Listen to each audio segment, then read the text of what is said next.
Hi, guys, and welcome to the That's Where I'm At podcast. Today I have Jessica. Jessica is an empowerment life coach who specializes in childhood trauma.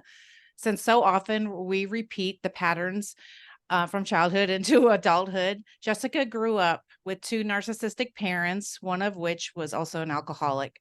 She used her determination to escape their grasp and divorce them when she was 16.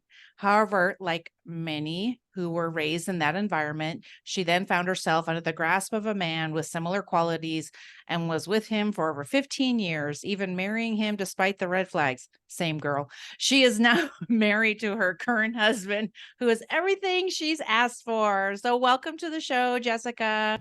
Thank you, Laura. Thank you for having me. I'm so I'm glad you're excited to be. here. Oh, I'm excited to be here. Really. So, I love your story. You know what? Okay, let me tell you why. Okay. Well, because the thing is that I felt really alone when I started my journey, and when I was getting divorced, I was like, I feel so alone. Like, was anyone else in a bad marriage? Is it only me? You know what I mean? And Uh so huh.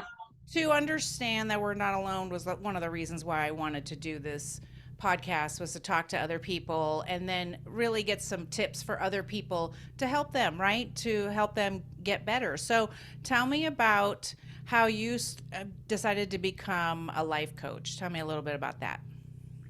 Well, I was in the corporate world for many years, and uh, most coaches, I feel, Okay. have a lifelong way of just always having people like energetically, magnetically, however you want to put it, Uh-huh. drawn to them.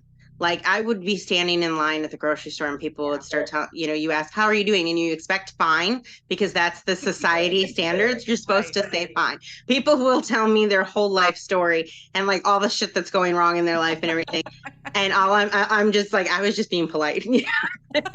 So this is just how my life was, Yeah. on top of being super self-aware because of uh, my education, A, and B, the my own self journey of healing. So I Yeah. was extremely aware, and thus I feel like that also just pulled people energetically towards me to the point where, like, when you're constantly doing it Yeah. and people are constantly coming to you, Uh-huh. even acquaintances, friends of acquaintance, like just people that I barely know coming to me, you Right. start to see a pattern. You go, you know what, this is what I'm supposed to be doing. Obviously, I'm helping people, and that is what made Yeah. me want to finally, just take the leap and go. I'm essentially doing this in my private life anyway. Right.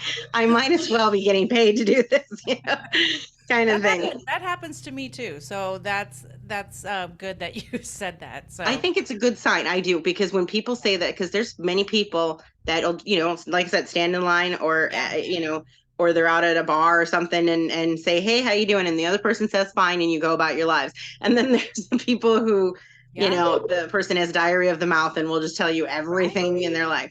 Yes, that shows you're a kind I do. soul and an Well, understanding and soul. I do truly care. So I think that kind of comes off that way, but I attract those people and the people who are always asking me questions and start telling me their life story. And I mean, I've literally walked into like a party and like gone right into deep conversations with strangers, and Oh, people all the time. be like, "What is happening?" Like, Hmm. I don't know. I'm not scared. Now, of course, I was in a toxic marriage where he would be like, "You can't talk to people like that," or whatever. But that was his own insecurity of, because people liked me. And so Hmm. we couldn't have Well, any. that's not allowed. Yeah. No, it's not allowed. No. So, what was That's I thinking? I don't know. That's not allowed. I don't Silly. know. Right. So tell us about your childhood and tell us about the fun of your childhood, because it's Oh, interesting that you were emancipated at 16. So tell us about a little bit about your childhood and what came to that decision. oh God, it was a shit show from the start. Like there were never two people that shouldn't have been together more than my Yeah. parents. And and I say that with a divorce under my belt. Like Yeah. we were better suited than my parents were. Like but they got pregnant, young, and they did Okay. what you did in the, late 70s, early 80s. You got married and stuff, and they were both, my father was Catholic, my mother was Lutheran, and Okay. they, did the whole you got to get married kind of thing. So they did, and my father would go out, like they'd fight, and I mean it would be physical.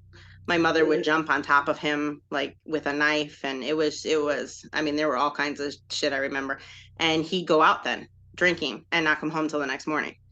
And sometimes not even then. Sometimes he'd go to work and then not come home till the next day after work, depending on the day it was. And I mean, when they got divorced, that was honestly the best thing for them and for me. But it wasn't because they were adults about it. My father got another woman pregnant and his mistress, yeah. So that's why they got divorced. It wasn't because they went, hey, this doesn't work. No, he got caught, and consequently they got divorced. But my mother was abusive while they were married, although less physically abusive because my father would kind of curb it with her, you know. But once he was gone, it was off the charts. Like she broke my nose, she'd burn me, she'd cut me. I mean, it was all kinds of stuff. Emotional abuse. Then she became like a super Christian, and so there was spiritual abuse along with that. Like I was, not a good enough girl, and all kinds of stuff like that. Yes. Hold on 1 second. I don't know why, but my microphone has decided to stop. So what? I can hear you. Yeah, it went to my computer. Oh. My podcast mic died. It just literally, like, all my alerts just went off and said, I don't freaking understand what just happened. Yeah, because it's not going to sound as good. So hold on 1 second. It's Halloween. It's I'm just chalking it up to that between the clips and Halloween and there's something, right? oh, it's been a while, 2 weeks. I am really ready for October to be over. I'm like, I've been watching Hallmark Christmas movies. I'm done. I'm skipping Halloween. Right. Seriously. Okay, so it's back on there. Okay, fantastic. I'm so sorry, but they'll cut that out. But I'm so sorry I interrupted. But it's just gonna sound wrong if okay. No. So I don't know what happened, but all my alerts started going off. Okay, I'm so sorry. Where did it cut off? You want me to just pick? I don't know, but you were talking about your mom abusing you, so we can go from there, and they can. Okay. They'll splice. No, it's totally fine. I just wanted to. Yeah. So like she was physically and very physically and emotionally abusive, and then she became like a super Christian, like where like I was not, a good enough girl no matter what I did. If boys were interested in me, it must be because I was giving them reasons to be interested in me, that kind of jazz. Yeah. So really gaslighting and 100% on that. Yes. Okay. So I would move in with my grandparents sometimes for like, a couple weeks at a time. And I moved in with my dad this one time, and I was there for 3 months, and his wife was not my biggest fan. I know, shocking. Why? I know. You probably reminded her of him or something. 100%. She fully said that to me. Oh yeah, she just wanted. Oh no, that was admitted. Yeah, I have to give her credit on that one. Yeah. But she had a time frame in her head that I was supposed to be there or allotted to be there, and I overstayed that. Mm-hmm. So she started to convince my father that I was causing trouble, that I needed to, be in a therapy institution, in a mental institution. So he had me committed, and did it without my knowledge. He said we were going to go literally for a ride, like I was a dog going to the vet. And we got in the car and we pulled up to the hospital, and he said, we're going to go in and talk. And I didn't leave. And I don't know if you know anything about mental hospitals, but they require you to take a certain amount of tests, like to see if you're schizophrenic, bipolar, depressed, the whole, I passed with flying colors. They also give you, at least in the state of Illinois, they give you a pamphlet basically saying if you feel you've been put here unjustly, you have the legal right to call this 1-800 number. So I did, because I was out of options, because they had cut me off of the phone. Like I hadn't earned phone privileges. You know what I mean? So I couldn't call my mom. I couldn't call my aunt. I couldn't call anybody, but they had to legally allow me to call this number. So I did. And this wonderful woman at the Illinois Mental Health Advocacy, I told her everything that was going on. She said, don't take any medicine. So I said, if I don't take the medicine, they're going to put me, in the special room. So she told me, slip it under your tongue, spit it out when you get back to your room. And which is what I was doing, because they were trying to to completely zonk me out on Prozac so that I would just hang out. My dad had really good insurance. So they were trying to ride that out for the 30 days, and then figuring I'd go back to my mother afterwards.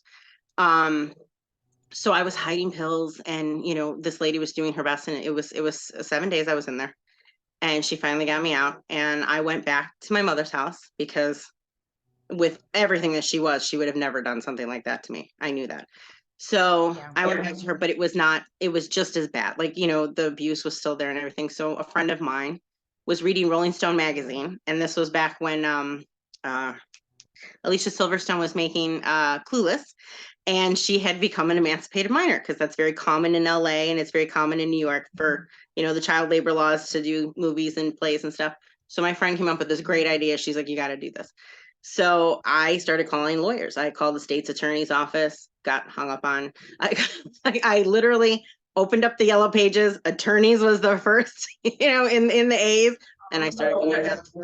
And this lovely lady heard my story, and she said, you are either the world's greatest liar or you are telling the truth. So I went down to her office in tears, looking pathetic as could be, 16 years old.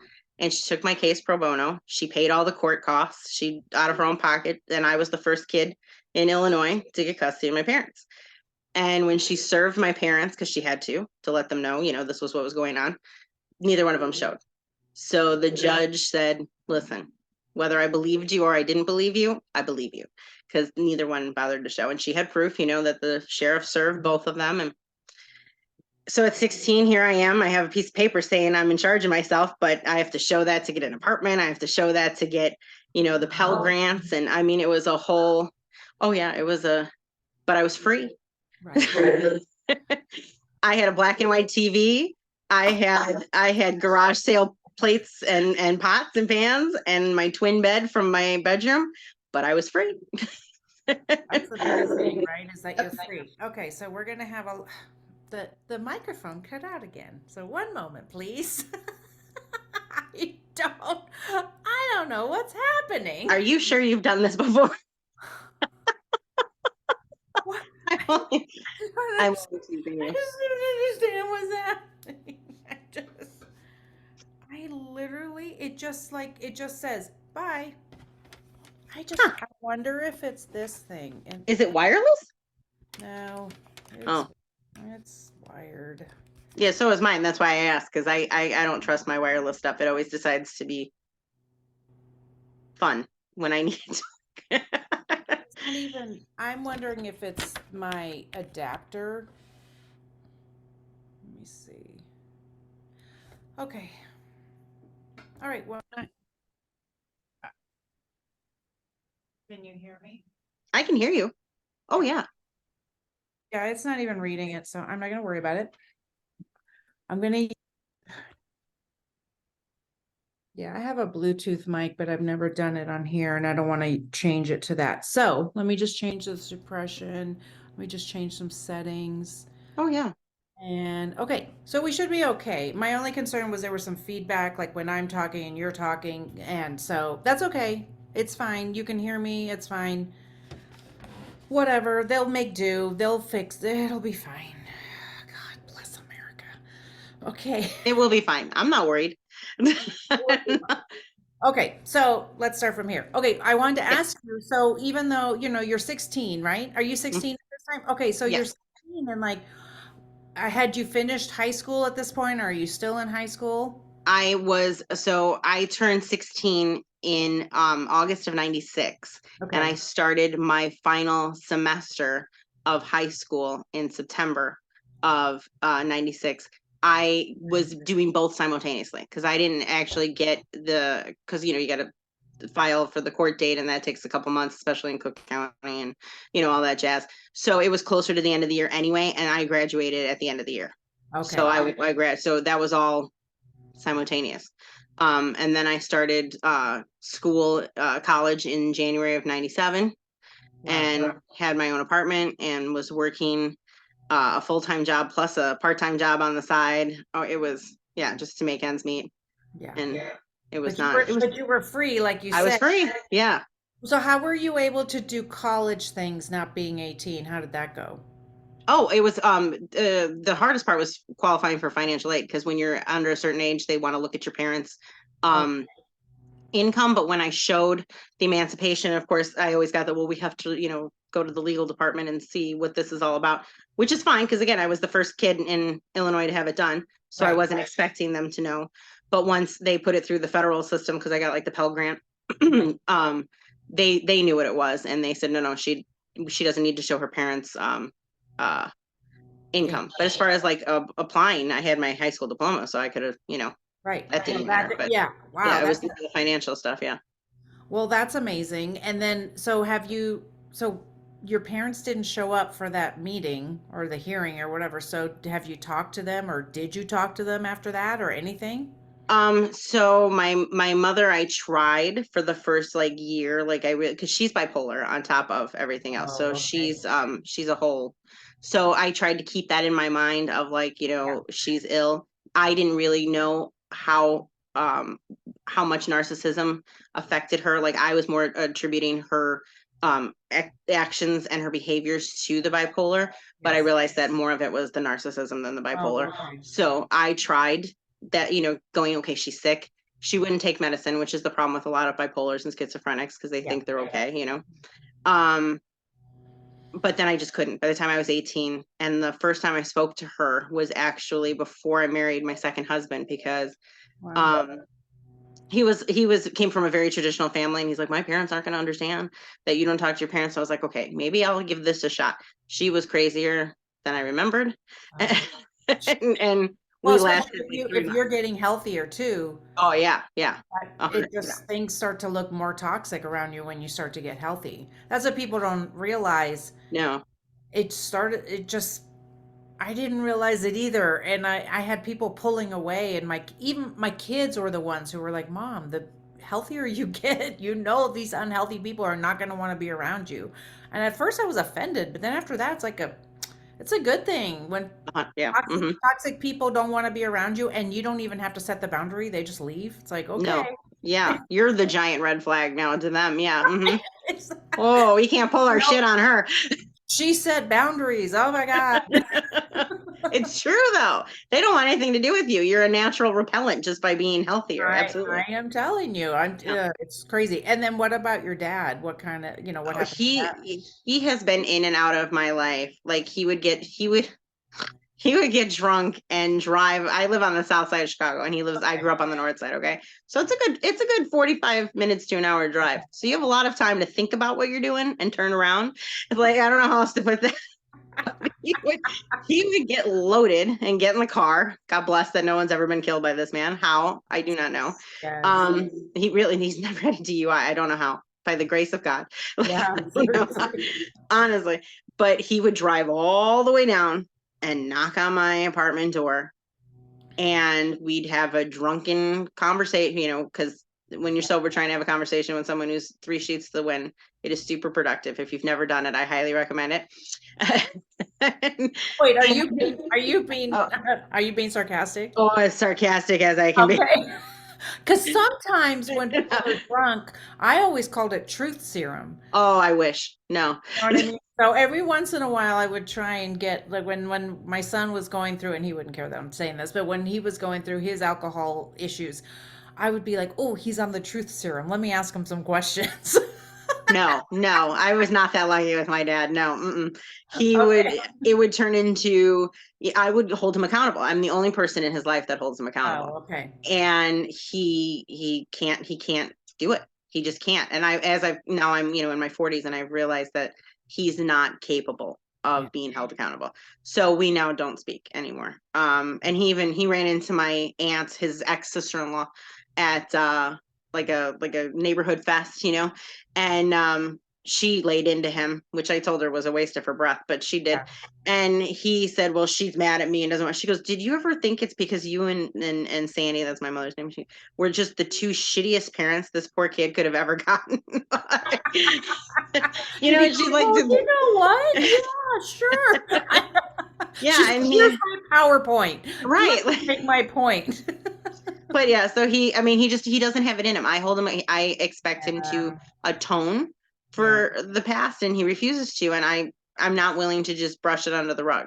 You Right. know, I've tried that before in my younger days with him, and it got me nowhere. He would just do the same things Yeah. over and over again, you know, and the older I got, the more it was, he couldn't blame my mother, which was his big trump card, you know, like I'm going to Yes. blame her for Yes. you looking at me a certain way and behaving towards me a certain way. When Yeah. she was out of the picture, like, who are you blaming now? You know what I mean? Right. And it Exactly. just, it just caused, but yeah, we're done. Him and I don't speak. Well, and how do you feel about that? Honestly, I, okay, there's probably a sect of your audience that I'm going to repel with what I'm about to say, Go ahead. and that's okay because they're not my people. Right. My aunt told me that my mother was Yeah. recently diagnosed with cancer, Oh, okay. and I laughed Oh because my, I went, if that's not karma, and right. it's fine, she has no one to take care of her. Yeah. She has, and I don't feel bad, and I don't feel Hey, like you're there's not, not. I just tell you, you're not the only person who's talked about their narcissistic or abusive parent on this show in this way. Okay? Okay. Because this is real life. Because until someone is in this position, you don't know how you're going to feel because and that's the thing is people, especially like I could see you approaching your dad and saying like, I need you to apologize for this crap that happened, and him going, oh, it's probably not that big. Why you're making such a big deal about it, right?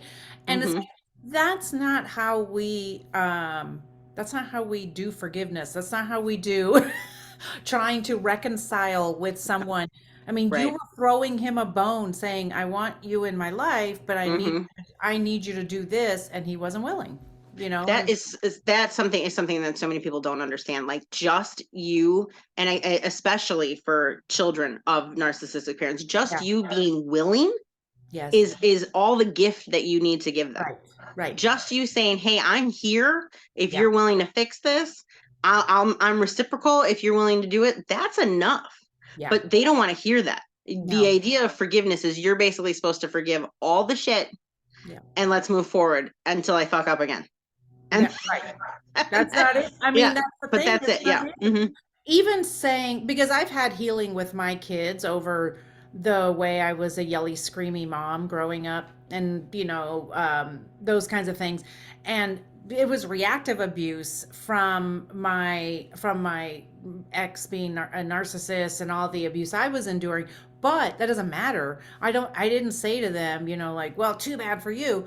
I apologize for things they didn't even ask me to apologize for, and then they asked me to apologize for some stuff, and I did because I want a relationship with them. I do not want to because I am sorry, even though I said I was so unhealthy, but God, I'm so sorry that happened because I know why I did the things I did. I'm not that person anymore because I got out of the situation and all those things. But it does take vulnerability, and that's the thing that people don't want to work on. It's the thing that's going to set you free is being vulnerable. I'm Yes, telling you. but narcissists don't have that ability because the vulnerability, you have to be emotionally intelligent to be vulnerable. They don't Yes. have emotional intelligence No. at all. They No. have none. No. So yeah, That's they why they really can't. can't.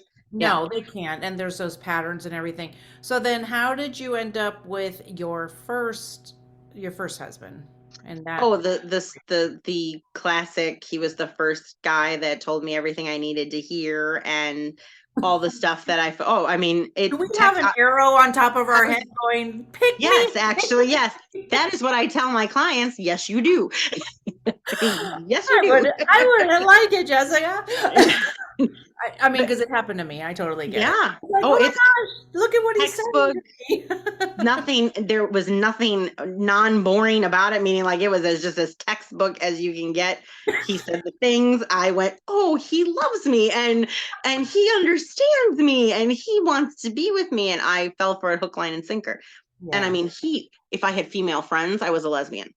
Okay. If he used to tell me on a daily, like Yeah. seriously on a daily basis, that I'm lucky to have him, Oh my that God. he chose me as opposed to other people. Oh, I mean, it was, Yeah. I was supposed to, for the life of me to this day, Laura, I do not understand how having a vagina makes you want to scrub a toilet. But that apparently was supposed to be my lot in life. When I would come home, because he didn't work because he was a writer, Oh, okay. but not actually, he didn't sell anything or anything, but And he he was a didn't write perpetual, anything or do anything. he was a perpetual writer. He was, and I supported his dreams and everything, but I was the breadwinner. And then I'm supposed to come home and cook and clean. Yeah. And on the days I didn't want to do that, he would say, I'm not a real woman. And I have studied all kinds of books. I have read, I have watched documentary. I do not understand what having an innie and not an outie makes you want to clean. I hate cleaning. That it is just not my. I hate cleaning. I'm telling you, I do it because I don't want to live in filth, but man, Sure. Oh, I I do don't it. like it. But I sure don't like it. You Nope. know, so let's talk about, even though I didn't tell you we were going to do this, but I'm sure Oh, you have some information, but talking about a little bit of red flags, the thing is that those things don't sound like a problem, right? Somebody says they love you. The other terrible things he said, of course, are a problem. But I love you and I always want to be with you and all those things, those things don't sound like red flags, except when it's too much at once. mm-hmm. And now we're talking red flags, right? Mm-hmm. And then what else am I thinking of? Oh, like the future. Did he do some future faking kind of thing where like, Oh, yeah. right away I want to marry you or whatever he said, we should be Mm-hmm. together. Or perfect for each other. All the things. All the textbooks. All the things. I'm Do telling you, like, do I'm they ashamed of myself. I wasn't like, there was No! nothing. Don't be ashamed of yourself because I was in 33 years. There was nothing like, but there was nothing exciting about, like, it was as textbook as it, like, it was just as boring as could be, checked off all the lists. Like, I was like, there was nothing surprising. It was just. But you have to think about, right, your past. And I didn't come from that kind of abuse or anything, but I did come from a place where I felt like I always wanted to be loved and I wanted just that love and attention. And I always just wanted that. I don't know. It's like I knew my parents loved me, but maybe, I don't know. I got to dig a little more into that, I guess. Yeah. Because, Emotional neglect. And I'm not saying your parents were neglectful, but right. the kind of attention you needed, if they didn't provide it, then yeah, absolutely. Well, and I think you're right because that was one of the things when I was talking to my girl who does my media for my podcast. She does other coaching and stuff like that, and I said, "Oh my God, I just figured out in therapy that no one's ever listened to me, so now I started a podcast." And she's like, "Yeah, because I am digging down, like deep, deep, deep, going." And you know what? That's the thing is it scary? Sure. But you know how long it lasts? It doesn't last very long. Where, I want to tell people, like, you're carrying this shit around with you. I looked at it for 1 minute and go, oh, I'm doing a podcast because no one ever listened to me. Okay. That's okay. I get it. You know what I mean? It's like, now it's not so scary to look at it. You know what I mean? You're 100%. We make the monster so much bigger than it actually is when it comes to dealing with your past. 100%. You make it into this mythical creature almost, that it's just too hard to go through. It's too hard to unpack. I'm just better off carrying the shit with me and calling it a day. But you are 100% right. Yeah, it's not that scary once you start getting into it. I know. And I have always been curious, but it hasn't always felt like safe places to do that. But then I started doing therapy, and then I'm very open to other things too, like meditation and also tapping and things like that to really dig deep and just kind of thinking about it. And even in prayer time, it's like, even like friends I have that that pray. I'm like, if God is showing you this thing, like, look at it. It's like, ask yourself, what is this? Take it out and look at it. We can't just keep ignoring that kind of crap. You know what I mean? No. Oh my gosh. Okay, so then how old were you when you were with your first husband? I met him when I was 17. Okay. Yeah, and we didn't get married. We started living together within 6 months. Oh, okay. Oh yeah. Red flag. Alert. All the things. I didn't lie. I didn't lie. I didn't mislead you. All the things. No. We were living together. I won't put in the notes that you're a liar. I got it. No. I was truthful. We lived together, and I mean, we should have never gotten married, but it was just kind of like we lived together for so long that it was kind of like everything was, we were married on paper already. Like, all of our shit was intertwined, and it was not going to be a simple breakup anyway. So because when something's not working, dive in deeper. I went, yeah, let's just get married. Right. But something's not working. Get married. Oh my gosh. No, we don't Yes. recommend that. No, no. To everyone listening, don't do that. Don't do that. We're just kidding. We were engaged for several years, and his father, his parents got in a really bad accident, and his father wound up passing at an early age from the accident. Like, and so we just kept putting it off and putting it off and putting it off, and then we just did it. And as swear to God, as soon as we did it, like I was literally within the first month going, "What the fuck did you do, stupid?" Like it was one of those moments of. Did it feel like it changed? Did he change? Like when you guys got married? His drinking got worse. He landed himself in the hospital twice, in the ICU twice, within a 3-year period. I think it was 2 or 3-year period.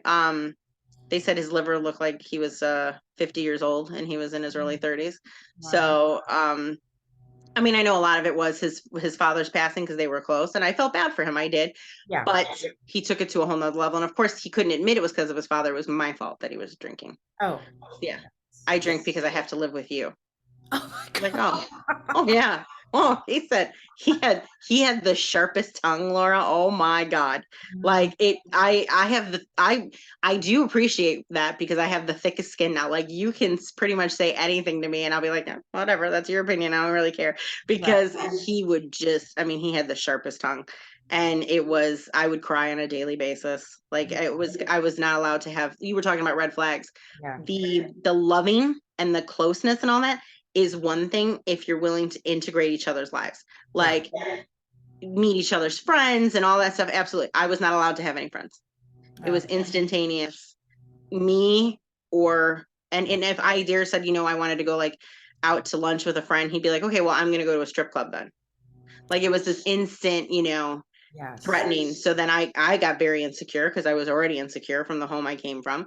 And so I was like, well, no, I can't have that. So I would not go out to, he would never tell me I couldn't, but the ultimatum that he gave me was I wouldn't. So yeah, it was. They do try to isolate you. That's for sure. That's a thing that they do. And it drives me crazy. Even away from your own family, say you had a relationship with your family, even away from your own family, they don't want you to do that. I just remember those kinds of things as well. Always the women I would meet, and he, if he met this particular friend or whatever, it'd be like, I don't really like her for you. Because now thinking back, it was like, because they were too strong.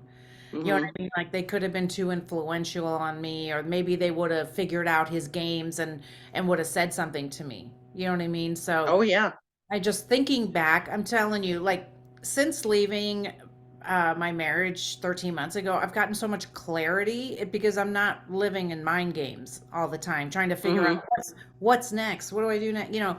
And so it's amazing the things that are coming back to me. And oh God, I see things from right at the beginning, maybe even before we got married. But that, I can't blame 22-year-old Laura. She didn't know any better. She didn't even have a full brain yet. So that's what I tell myself too. You were just young and dumb. That's right. It's true. I mean, it really does make me sad because we don't have a full brain at that time. And so we're making these really big decisions. I always wondered, like, maybe we should make everybody wait till they're 25 to get married. Honestly. Oh, yeah. Your brain is not even developed. So, okay, well, having the thick skin, even though you were crying every day, having this thick skin, is that what kept you in, for 15 years? And did you guys have kids together? No, we didn't have kids. We weren't even intimate the last 10 years of our marriage. Oh, because I was too fat. And he made sure I knew that I wasn't attractive. I mean, I could get vulgar, which I won't on your show, right. But it was he couldn't get things moving if you catch my drift, because I was way too heavy for him. And the funny thing is I'm heavier now than I was when I was with him. But it doesn't matter. Like when you're with the right person. Yes. Oh my gosh. I have heard that though. I have heard that. Kind of, I've heard both. Like they either can't do it. Of course, they use their excuse. And I don't really know what the psychology is behind that. Maybe you do or whatever. And then the other thing that I found was that I have some friends who talk about how the sex was so good. And I was like, why is that? Like, what is it? And so I had heard somebody talking about that that was the only time you felt connected. Yes. Well, yeah, sure. That's Because why, well, they're treating you like crap the rest of the time, but then you're oh, really connected and they're paying attention to you. So it seemed like the sex was so great, but that's when they were really paying attention to you.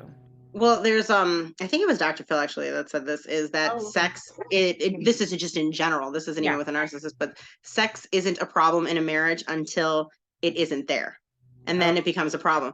So because there is that connectedness, there is that physical intimacy that you yes. feel with a person, and that doesn't change just because the person's a narcissist. So yeah, now if you take out the fact that they're not insulting you and actually are treating you, Yeah. and mind you, again, not to get carnal and primal here, but they're getting something out of it by Right. treating you nicely. They're getting gratification out of it as well. Right. They're not Exactly. doing it just out of the kindness of their Right. heart. You know what I mean? There's an end game there for them as well. You Right. know, so that's where that comes from. And as far as the not having, it's a form of control. Plus, I mean, he was so drunk all the time, he probably physically couldn't Oh, right. perform. But Yeah. so the easy way then to say it, as opposed to going, I'm an alcoholic and I can't do it, is it's your fault that I can't Yes. perform. Well, You know what I mean? mine, the last 2 years of our marriage said he wasn't going to anymore. And I just needed to ask him if I wanted to. And I was like, what? What just happened here? This was just like an announcement one day. And I was like, what's happening? And so it was just so strange to me. But now, I mean, hindsight's 2020 now, so Hmm. I can see that it was I was really starting to be discarded at that point. That was like the heavy, like, right, was really the beginning of the discard there. The beginning of the discard was when my mom passed away, because how dare she? And then I got sad about it. Can you believe that? I mean, No, no, you're not allowed to. No, I I got sad and was in a trauma, and he didn't know what to do with me. no, well, because the focus wasn't on him. And what's worse is narcissists know what society expects. Yes. You know what I mean? They do, especially the smarter, more charming ones. They know Yeah. what society expects. So he knew he couldn't go, well, what the, I'm not the center of attention. And Right. that's what really, Still on the couch, you're still yeah, sad. He can't say that kind of stuff. no, Like, no, where's my yeah, dinner? yeah, exactly. But Go that's clean the what it is. toilet. Go Mhm. clean the toilet. Honest to God, to this day, like I'm not, I literally, I'm like, I don't know why, like, what do What you, happened here? yeah, I don't understand. I don't I don't know. understand. I mean, we Like, are kind of nurturers, so maybe we want things clean, but you know what? yeah, They can do it. yeah. Half the time it's their pee on all over it. Thank you. Thank you. So then the next thing Honestly. that happened the thing that happened for me, so this was 2020, my mom passed away right before the pandemic. And then of course we go into the pandemic, right? And I'm so like sorry. that didn't happen. I mean, that didn't help to like go into this, right? Sure. All this stuff. And then I decided I worked from home. I was a speech therapist, but then I left the school district after that because 2020. And so it was like tons of trauma, and we were all given a trauma going into the pandemic. Okay, Hmm. that's what people don't realize, is that you think you never had a trauma. We went into a worldwide pandemic. Congratulations, everybody. You have at least one trauma. Yeah. And so it was a lot of things, one right after the other. Well, the following year, my sister-in-law passed away. Our sister-in-law, it's my brother's wife, passed away. And I'm so sorry. thank you. It was really horrifying because it was with COVID, and it was horrible. Like a 52-year-old shouldn't be dying. So it was really traumatic. Oh my gosh, that really did it. And so we were divorced by the next year because he didn't know what to do. Like when my mom passed away, I started to see I was totally being discarded. He really was like, I don't know what to do with this. It's like, you can Google anything. Why can't you figure out how should I comfort my wife if her Even mom? if you're just faking it, man. Like, seriously. 100. I totally understand what you're saying. Like, fake it. Fake being a person. Just do it. Just, I mean, you've been just doing it fake for it. this long. Yes. Just fake it. go there and comfort you and think about baseball while you're doing it. I don't care, but just fake being a person. Okay, it's so funny that you said there because he would say that to me as a joke, but you just said that. I swear to God, he would go It was the most there. Well, it let me was, tell you, he was, of course, he was created from his emotionally neglectful mother who did not have any emotional capacity to love this poor little boy who just wanted to be loved. And so he doesn't have the capability. He has no idea, maybe he could throw a I don't know. I don't even know if he made me dinner. Who knows? I just remember I cried for a long time and then I wasn't even recovered and then our sister-in-law passed away and he said to me, oy. "God, you're always in a trauma." And that was very honest. And I've never he did talk pretty poorly to me by this point, but that was really honest. And now it's very telling, right? It was like a really Mm. telling thing that, a very honest thing for a narcissist to say because they really do feel that way. Like why would you still be upset? You 'Cause they know, don't care. they don't care. They They don't. don't. It's just it's so crazy to me. So, all right, so you were with this guy having the time of your life, and then How'd you so know? what kept you? So what kept you there for 15 years? Truth, I didn't want to. I felt like if I divorced him, I had completed the cycle Yeah, yeah, because my parents were divorced, and it was an inner struggle that I was not going to be a failure, that I was not going to complete the cycle, yeah, that I wasn't going to be a statistic. yeah, I was going to make this marriage work, come high or hell water, and even if I have to sacrifice myself to do so. yeah, And that was where I came from. And that kept me in there for quite a while, and then I couldn't I just couldn't do it anymore. yeah. It Well, was can I comment on that because sure. I just really thought of this. You didn't want to complete the cycle of divorce. Me either. And so I think I stayed longer, right? Because everybody in my family's married a million years. Nobody's divorced. Doesn't mean they're happy. Just means everybody's together forever. Mm-hmm. And so I think that was drilled in my brain subconsciously without anyone saying, this is what you do. You know what I mean? It's just, even if you are miserable or even if you don't really like your partner, this is just what you do.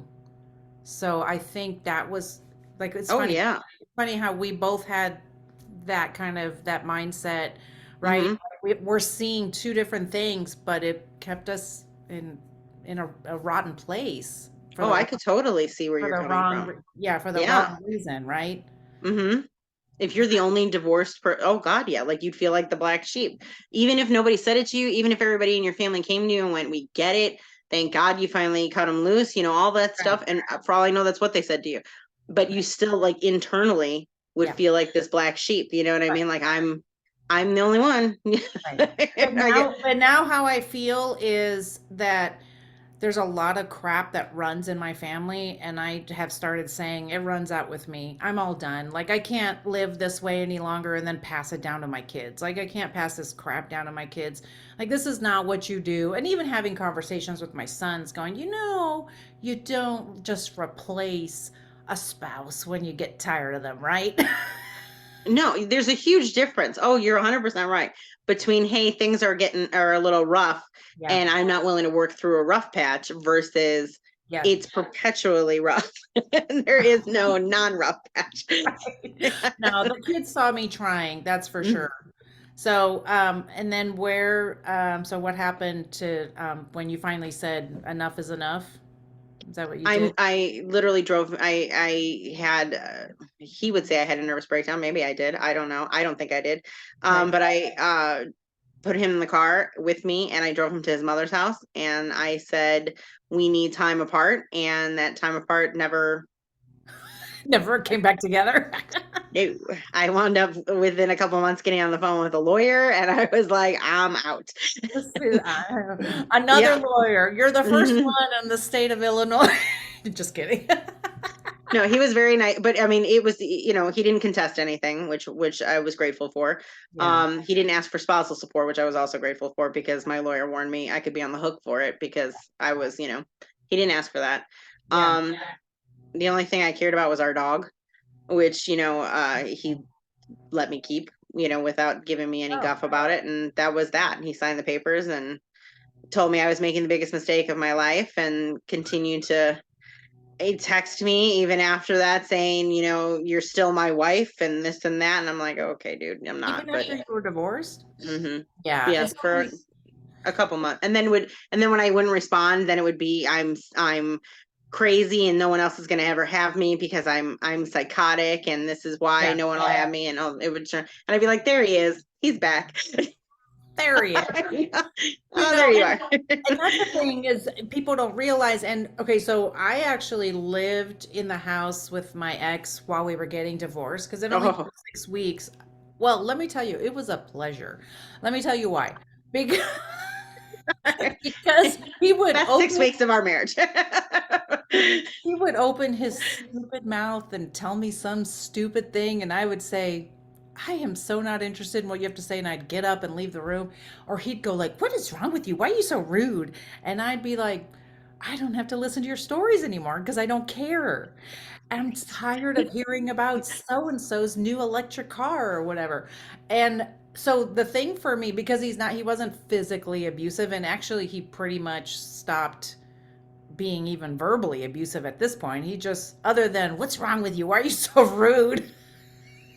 I'd be like, this is me not caring. Mhm. I don't have to care anymore. But to me, I was like, the right decision is what I would say. This was the right decision because he would open his stupid mouth and say some stupid thing and I didn't have to fake that I cared.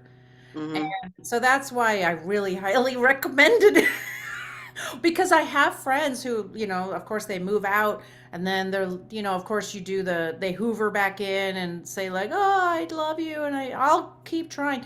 And I get it. We could all go through that. I totally get it because, your brain has such a trauma bond. Even though you're being abused, you're being soothed by the same person. And so that's really hard. It was very confusing for me. I didn't understand why I hated this guy, yet I was crying over him. Like I didn't get it and why he was already off with the girl that I always knew he'd be off with, and I didn't get it. Like my brain couldn't handle it, so that was really hard, And And you were mourning more of what you were supposed to have. yes, That's yes, always what I tell people, like with their okay, childhood too. You're mourning what you should have had. And yes, that's where the pain and the sadness comes from, is yeah, because you're holding on to this hope and this belief that this is the way it should have been. And it should have been. You should yeah, have had a great marriage. You should have been right, married to the man that he should have loved you as much as you love him. A right, hundred percent. So right, that's what you're mourning, is that didn't happen. And your brain is finally accepting that. Yeah. You're not so much yeah, him, but what right. he represented, Yes, and the I'm possibility. Yeah. I'm really starting to learn that because it was very confusing to me. I'm like, what am I missing? So I really had to make a shit list of like all the crap he did to me and go like, did you miss any of this stuff? No, but you're right. It was what could have been, right? Because especially when they're breadcrumbing you, so throwing you little bones, little seeds of hope. Look, I'm nice to you today, things like Hmm. that. And you're like, oh, there's potential. He's going to be nice, because it was so confusing to me the way he treated me. And our last Christmas together, he bought me, because Christmas 2020, he told me I didn't deserve Christmas presents. I got none. Christmas 2021, he gave me everything in the world. I'm so confused. Because It's you were leaving him. Yeah. it's so confusing because I mean, he was like actively discarding me at this point. We were divorced 8 months later. So it was so confusing to me. And so I had, I always wanted a Cracker Barrel rocking chair. And so that was one of the first things I sold when I got divorced. And I will buy myself a Cracker Barrel rocking chair, but I don't want the one he gave me. I don't blame you. I don't blame you at all. I'll buy myself one. People will be like, well, "What's the difference?" Just no, it holds way too much energy. Way too much Oh, energy. Yeah, God. Yeah, yeah. because I asked and asked and asked, and the 8 months before we get divorced, you buy me one. Yeah, if I could have lit it on fire, but I like the money too much more. So I, But burning in an effigy would have been great. It would have been very cathartic, I would imagine. Yes. Yeah. Yes, I know. I had friends who were like, print out all the pictures of him and his girlfriend and then light them on fire. I'm like, okay. Great idea. Let's do it. So what kinds of things? Okay, well, so then tell me then about your new husband and how that all happened. And tell us something good. So we worked next door to each other, and Oh, okay. I was managing a restaurant at the time, and he works at a physical therapy place. Oh, okay. And I used to watch him. He was always so, and I know it's part of the job. I know people are going to hear this and go, well, yeah, he has to be nice to senior citizens and stuff. But he was just like an extra. He was just extra with them, and Okay. was just so cute and oblivious. And I kept hitting on him and hitting on him, and it was just going right over his head like nothing. And I finally had to like go, hey, are you watching this ball game with your girlfriend? And he's like, oh, I don't have a girlfriend. I'm like, how you doing? You I'm are good. so funny. You're like, could I be any more obvious? Well, because all my subtleties were just going right over his head. And now, we've been married, and now he thinks it's hysterical because he's like, yeah, I didn't catch on to any I of that. I'm like, didn't. yes, I know. I know. I know. I That's thought I was why giving you my best stuff, and it was just going right over here. I was giving you my best stuff. I was being as charming as could be. Oh my gosh. Going, So you woo, guys, right. so once he Yeah. figured it out, you guys did stuff together and Yeah, we started dating, and my mother-in-law was not my biggest fan going in because he's Ukrainian, and okay. he's Catholic, and I was divorced, and I'm a little older than him. I'm 6 years older than him, Okay. and I'm not Ukrainian, and she had a dream that all of her children were going to marry Ukrainian people, and not one of them did. Not one of them. I'm the most non-Ukrainian, I guess. But yes, so she had this dream, but we she eventually just dealt with it, and we Yeah. get along as well as could be expected Yeah. at this point in time. So But how was that? Because that's my fear. I haven't started dating yet. So oh, it's I'm very scared to be like, red flag. You know what I mean? Like I don't want to be that person, but I also want to give people a chance. But mhm. I don't know what that look like for you. Well, so I will say that I moved fast after Okay. my divorce. I did, but because we Okay. weren't intimate for as long as we were, and Okay. because I had like emotionally healed from the relationship, even though Yeah. I was still in it. I Yes. felt like I was ready. Like so many people were like, "What are you doing, dating right now?" Blah blah blah. And I was like, "I'm cool. I'm okay. Like, I'm not jumping into this. This isn't a rebound. You know what I mean? We've been together 7 years." I feel that too because I've been doing work for almost 8 years on Hmm. myself. I mean, totally say I therapied my way out of the marriage because I finally was like, whoa, what's Oh happening? yeah. And so it's been about 8 years, not 8 years straight, but 8 years since because we've had some really big things happen in our family. And so I wanted to go to therapy because one of the reasons is I would like so and my son knows I talk about this, but when my son was going through drugs and alcohol and stuff, and I would say I freaking hate him and what he's doing to our family. And my ex would be like, "You can't say things like that. Oh my Mhm. gosh." And I'd be like, yes, I can. And he'd be like, no, you can't. So then I'd have to have a whole fight over what I can and cannot feel about my own feelings. So that's when I started going to therapy, so I feel ready in lots of ways because I've already been doing work even before I left my marriage. Yeah, and that's a very valid thing. Like a lot of people don't realize that, and there are people who don't start the healing process until after the marriage is Okay. over. And Yeah. I would say absolutely. And for every person, it's individual. You know what I mean? There is no right or wrong. I was always. I jump in, like I'm one of those people, like when I know I want something or I know I want someone, I go in head first, which has not always been the best Right. judgment call, obviously. Yeah. It's because of my ex. I'm not going to say that my barometer is 100%, but uh, we got together very easily, and we gelled very quickly, and there Okay. was just this mutual love. And something that for me was a green flag was he wanted to help make me a better person, like who I wanted to become, and Wow. vice versa. You know Yeah. what I mean? And that was something that was never in my past relationship. Yeah. I was supposed to help him like his career and all this, but no, I wasn't supposed to anyway. No. And we've just constantly been pushing each other, and in the best possible way. Like, you know what I mean? Like, he's the one that finally got me to start doing life coaching for a living. And, ironically, it's something that he now wants to do. Just in an entirely different venue, like more towards like sports and like, getting inside like athletes' heads and stuff like that. But we encourage each other and we push each other, and we support each other. And that was a huge green flag for me.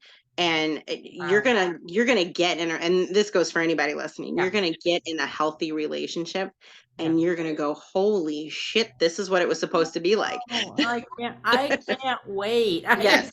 Like, you're gonna be like, whoa, this is what they talk about. This is what it feels like. Well, it doesn't need to be a fairy tale, right? It just needs to be like, I just don't want you to call me names and treat me like crap. Oh yeah, people think like, oh, if it's a perfect relationship, you don't fight. Oh God, I know I annoy the shit out of him. We fight, right? We bicker, we go, and at the end of the night, I love you. I could, but I get on his nerves, and he gets on my nerves, like you wouldn't believe. But that's normal, right? That's a normal, and I see that in my really healthy relationships where we can say to each other, that's rude or that's annoying or whatever, right? And but I have those friends around me who are healthy, and we respect each other and stuff, and we can disagree, and then at the end of the day we hug each other goodbye, and it's still good. We don't have to be the same exact people.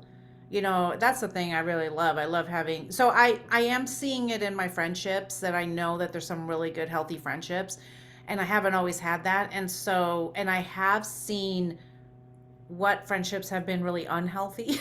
So that's a real thing too. Oh yeah. Yeah. And so it's been good. So like, that's why it's like, okay, I'm ready mentally. It doesn't mean I'm perfect, but it just means I'm ready mentally, because like, I know, and I just know what looks healthy and what doesn't look healthy. You know what I mean? But that's huge right there. The fact that you're able to see that in your friendships would say to me, again, you have to judge for yourself, but it would say to me that you will be able to detect what's not healthy in a romantic relationship. Because I was in my I was even as late as my early 30s, where I looked around and every woman in my life was my mother.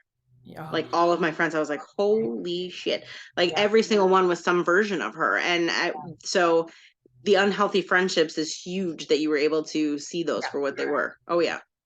I remember a few years ago, and this is, I think, when I started to be more aware, and I wanted to set boundaries, but I didn't know what it looked like, because I think because of the recovering people pleaser, I think I thought that setting boundaries was like, Jessica, don't talk to me that way, or we can't be friends, that kind of thing. But it's not. It's, well, Jessica, if you continue to talk to me that way, I'm going to leave the conversation, or I'm going to go home, or whatever. Where I'm setting a boundary for myself rather than other people. And, recovering people pleasers are going to be like, I can't make people, no, you can't. No, you actually can't. You can make yourself do something, but you can't make other people do things. And so I think, that's the thing that was something I had to learn.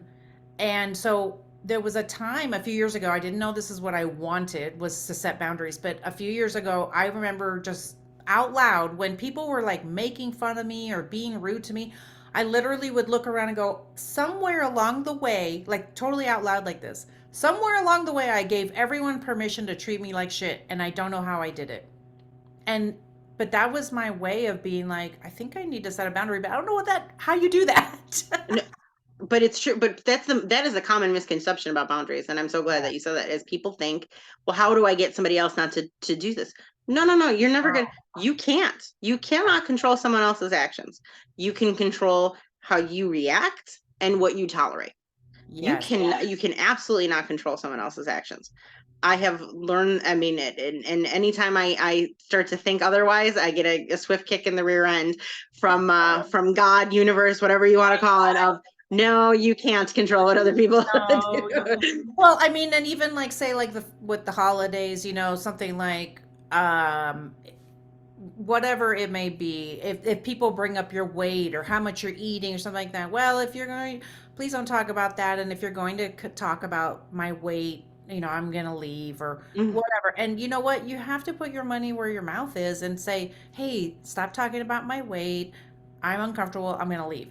And Mm-hmm. if you want to give them three tries, fine. And then you're going to have to get up and leave, because I totally grew up in that kind of life where it's like, how much are you eating and what's your weight? And Mm, I hate that kind of crap. And it's like, yes. I don't put up with that kind of stuff anymore. I don't like it. It's gross. I don't know why we think it's okay. And especially in family, it's harder. But we got to set those boundaries, right? Oh, 100%. My last Christmas, I'm one of the few people in my husband's family that is on the other side of the aisle, and they all started discussing politics, and I was in the bathroom, and he Oh, said, "Listen, if you're going to talk like that in front of my wife, yeah. and you're gonna and they do the name calling, you know what I mean? Like, you want to have a healthy political Yeah. debate, That's I'm your different. girl. Yeah. But if you want to just like name call, I mean, I'll call you names too if you want. Right. Like, I can get real hood real quick. I can Well, get, I mean, but I that can doesn't get, help anybody. That doesn't no, help I know. anybody. Oh, Right. I'm not saying it's my health. No, I that's know. my toxic trait, but I'll take my earrings out. Oh yeah, no. I'll get real street real quick if you Right. want to. But he was just like, you know what? If you guys want to continue doing that, then we're gonna have to cut out. And it was, Christmas Day. And he told me, he's like, I just wanted you to know they were talking. He said they waited till you left the room, but I put a stop to it. And I was like, well, thank you. Because I'm tired of, like, that's not, just stop. But that's something he's learned. He was not allowed to have boundaries either growing up. Like, that Oh, was, boundaries was not a right. thing. Well, So no, and I think people see that too with their kids, even when their kids are adults, that having a kid having a boundary with a parent is like so disrespectful. But it's like, no, yeah. it's not. You can't just walk all over people because they're your child. You know what I mean? Hmm. So let's give a few tips from here. I have some tips that you and I talked about on how to have better relationships or healthier relationships or healthy boundaries under that umbrella. So one of them was, and then maybe when people coach with you, maybe these are some of the things you do, like working on your self-worth. Um, That's vital. Before you can set any boundaries, you have to feel you're worth it. Because yeah, what did you just say? You said, well, I can't make other people do. But really what you were saying was, Laura doesn't deserve to right. have that, Exactly. to say this or that she'll tolerate this or that. That's what you were really saying. Right. So the key is self-worth. You have Yeah. to Yeah. feel you're worthy. And just the hardest thing is you're worthy just by existing. Like, so many times we tie it to our productivity, Yeah. our belief systems, our values. No, you are worthy just because you were born and you are breathing every day, and that's that.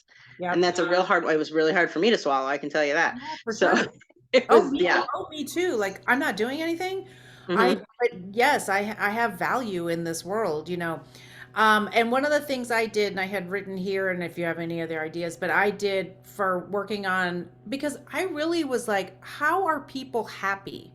How does that happen? I literally was that. Like, I'm like, I don't get it. I'm angry and sad all the time. How do people get happy? And so one of the things I started doing was putting post-it notes on the mirror that said the opposite of what I was feeling, or said the opposite, or said things that maybe my friends had said to me that were kind or pretty or nice, and then also maybe scriptures that I liked. I just put them up on the mirror and just started kind of faking it till I made it. You know what I mean? Just There's a value in that, though. There is. You have yeah, to. You have this script, whether you acknowledge it or not. You have a script that goes in your head of all the shitty things you think about yourself, yeah, and all the shitty things that your spouse told you, and or your parents, and it just plays over and over and over in your head again. It's not going to rewrite itself in a day. That is a continuous, yes, consistent thing of rewriting it and telling yourself other things. Oh, yeah, it's so faking it till you make it. I'm a big fan of that. Like, you yeah. have to.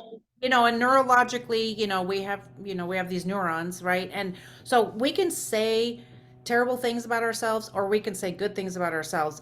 They're going to lock into place either way. And so that's why we have to keep talking to ourselves positively. And all the years of, one of my friends says, be careful what you think, because are they even your thoughts? Or are they And somebody else's thoughts? Like your yeah. parent, or a leftover from a bully or something. You know what I mean? It's like, who Hmm.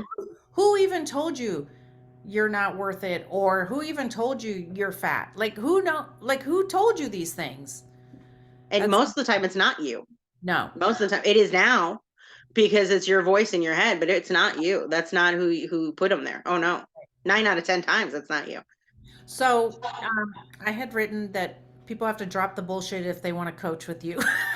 Oh yeah. Don't sit here and come to me. Talk to me about that. No, but I'm going to be real with you. I'm not going to sit here and hold your hand and tell you that it's okay that you keep self-sabotaging your life. Yes. And if that's where you're at in your life, God bless, you'll get there.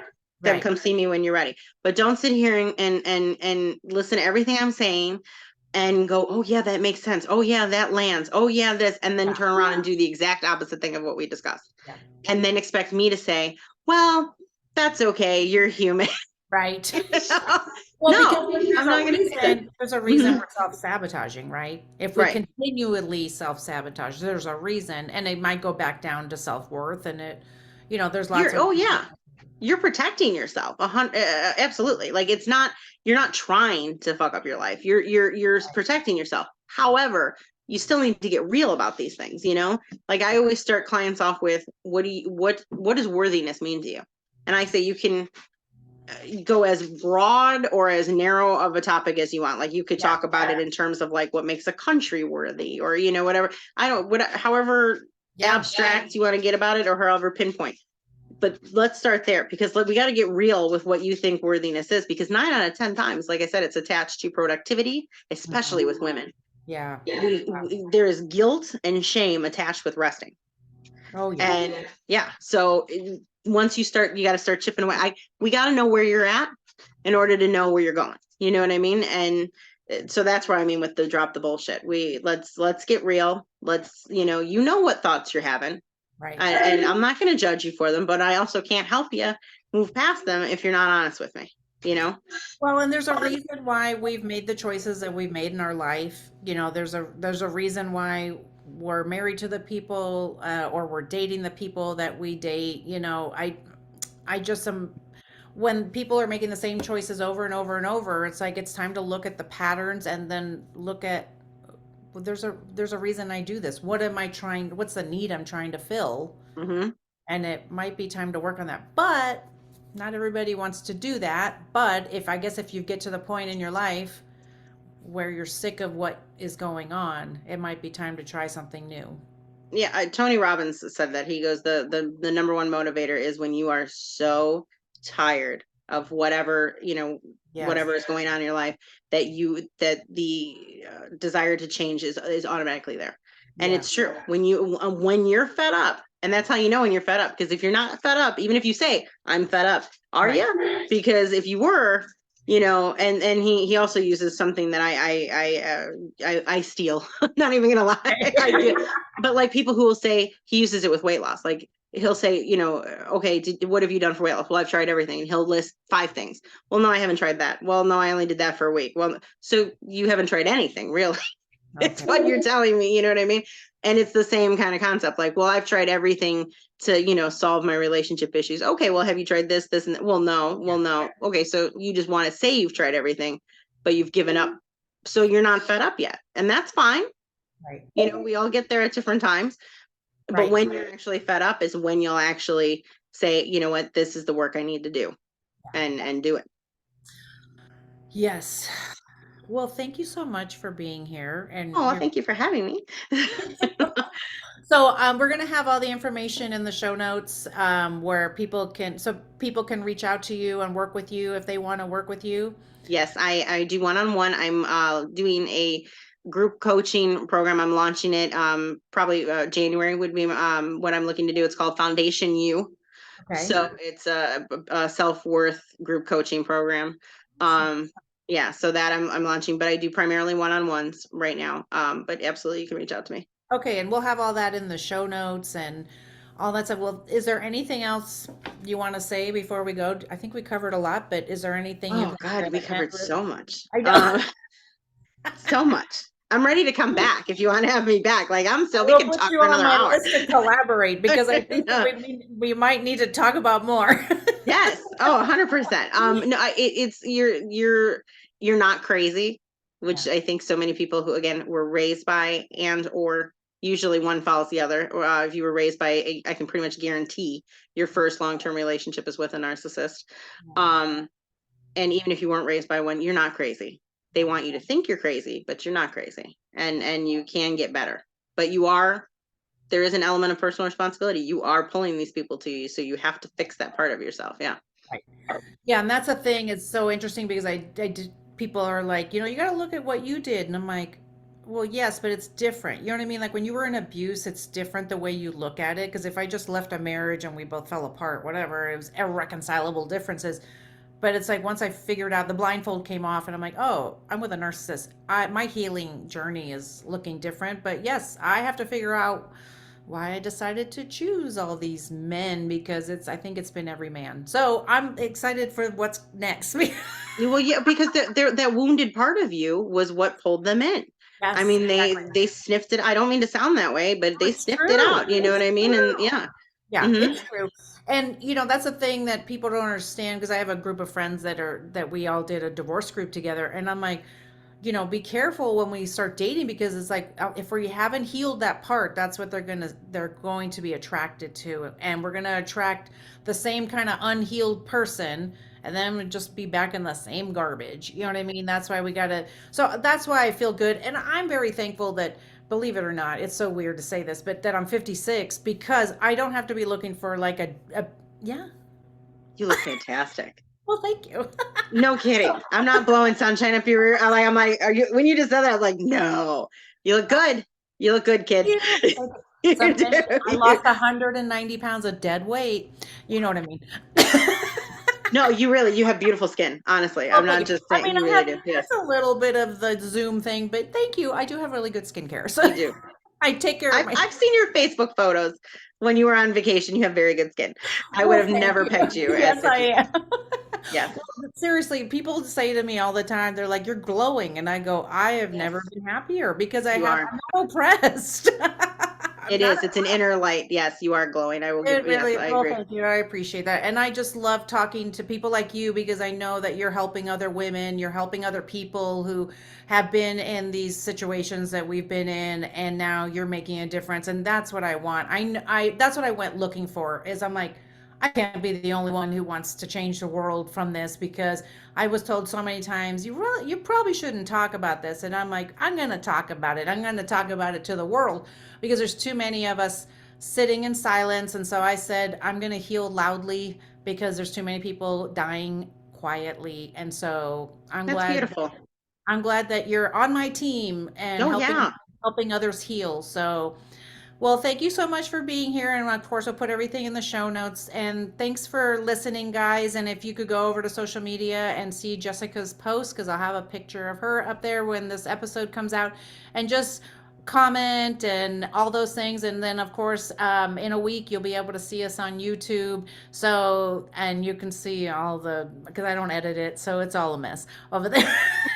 You can see the I microphone blow when. dried my hair for you people. Woo!